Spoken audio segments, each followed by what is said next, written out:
Assalamualaikum. Hari ini kita sambung lagi untuk bahan antioksidan.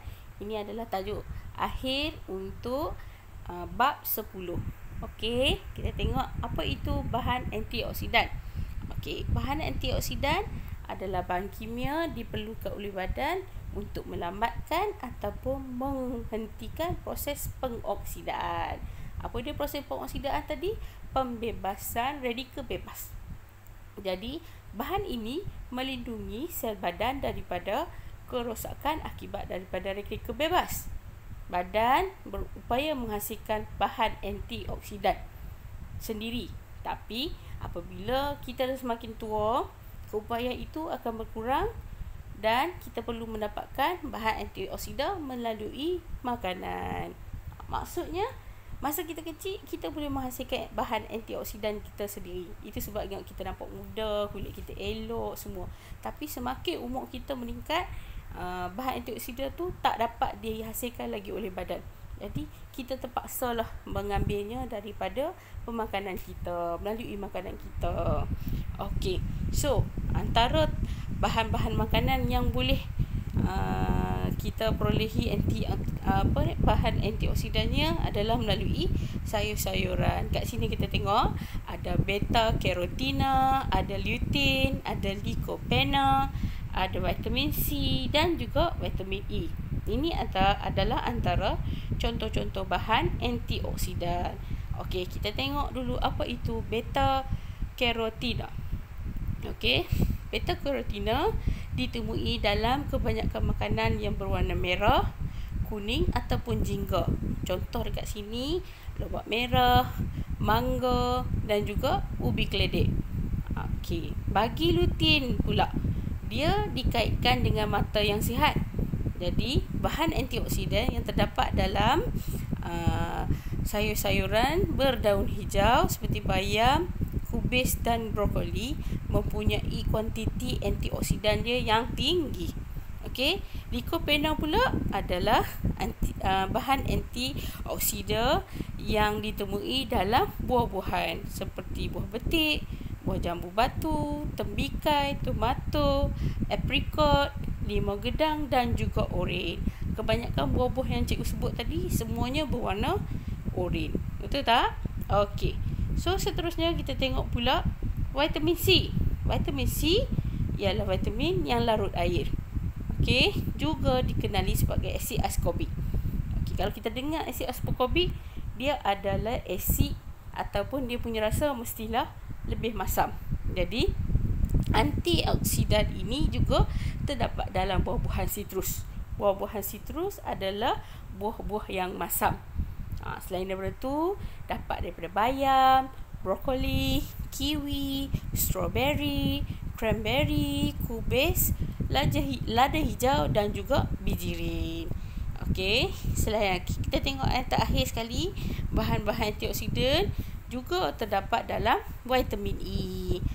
Okey, dalam vitamin E ataupun juga dikenali sebagai alpha tocopherol ialah bahan antioksidan yang terdapat dalam pelbagai jenis minyak, termasuklah minyak kelapa sawit, minyak germa gandum, minyak jagung, minyak kacang soya, minyak bunga matahari, minyak zaitun. Itu juga mempunyai vitamin E. Bahan-bahan ini juga diterumui juga dalam aprikot, brokoli, kekacang dan juga mangga. Okey, seterusnya kita tengok faktor yang mempengaruhi pengoksidaan makanan. Pengoksidaan makanan tu dalam tajuk ini adalah yang mana apabila dia terdedah kepada udara, dia akan teroksida. Okey, teroksida maksudnya dia akan bertukar warna lah. Macam kita tengok kat sini, apple dengan pisang. Bila kena saja udara lama sikit, dia akan mula bertukar warna. Itu yang dipanggil sebagai pengoksidaan makanan. Okey, kalau tengok nota kat sini, ia berlaku kepada makanan yang terdedah kepada udara dan menyebabkan ia menjadi perang. Okey, seterusnya kita tengok pula produk kesihatan. Okey, sorry nak pesan, ni faktor yang mempengaruhi pengoksidaan makanan ada soalan dalam nota cikgu. nanti kita akan bincang dalam kelas Google Meet yang cikgu akan bagi tahu selepas ni, okey? Okey. Ni adalah proses produk kesihatan. Kita sambung produk kesihatan. Produk kesihatan, okey. Bahan aktif dalam produk kesihatan. Apa itu bahan aktif? Bahan aktif ialah komponen tertentu di dalam sesuatu produk yang mempunyai kesan terhadap penyembuhan ataupun pencegahan penyakit. Okey, so bahan aktif ni kita boleh tengoklah dekat dia punya label. Kat sini dia tulis itu vitamin C. Jadi fungsi vitamin C adalah antioksidan. So kalau selalunya kalau kita tengok beli makanan atau ayam atau kopok ke apa ke, dia akan ada list kat tepi tu kan.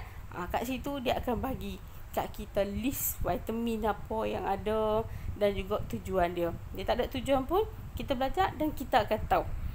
Okey. Penggunaan produk kesihatan yang terdapat dalam pasaran. Okey, pasal apa kita guna produk kesihatan? Dua sebab, iaitu pertama untuk memulihkan penyakit ataupun untuk mengekalkan kesihatan kita. Ada makanan ataupun ada produk yang kita ambil untuk kita kekalkan kesihatan. Contohnya vitamin ataupun multivitamin. Kalau untuk memulihkan penyakit pula, kita makan suplemen yang boleh mengurangkan sakit kita. Okey? Okey. So seterusnya, penggunaan produk kesihatan yang terdapat dalam pasaran. Kenapa kita ambil produk kesihatan? Kenapa? Kerana untuk menjamin pertumbuhan yang normal dan meningkatkan daya pencegahan penyakit. Okey, pengambilan multivitamin dapat meningkatkan proses tumbuh-besaran kanak-kanak. Pasal apa kita bagi kat kanak-kanak multivitamin? Sebab kanak-kanak selalunya dia tak suka makan sayur. Jadi terpaksalah kita tambahkan dia punya vitaminnya melalui tablet. Okey, untuk apa dapatkan multivitamin? Untuk memastikan tumbuh-besarannya lebih normal dan juga meningkatkan daya pencegahan penyakit. Tapi jangan bimbang, kalau kamu tak ambil multivitamin pun, insya-Allah kamu tetap sihat sebab kamu muda. Bila kamu muda, kamu akan menghasilkan sendiri kamu punya antioksidan dalam badan. Okey. Seterusnya kita tengok penggunaan produk kesihatan yang terdapat dalam pasaran. Kenapa kena ambil produk kesihatan? Sebabnya kalau kat sini kata gaya hidup yang sibuk, bekerja dan tidak mengamalkan pemakanan yang seimbang. Jadi bila kita sibuk dan tak sempat mengawal pengambilan makanan kita, cara terbaik kita adalah dengan cara mengambil produk kesihatan bagi menjamin kesihatan. Jadi contohnya pengambilan pil-pil vitamin menjadi pelengkap kepada amalan pemakanan yang tidak seimbang. Okey. Okey. So sampai sinilah saja tajuk ini. Akhir kata keywordnya, selalulah makan sayur supaya awet muda. Assalamualaikum warahmatullahi wabarakatuh. Bye.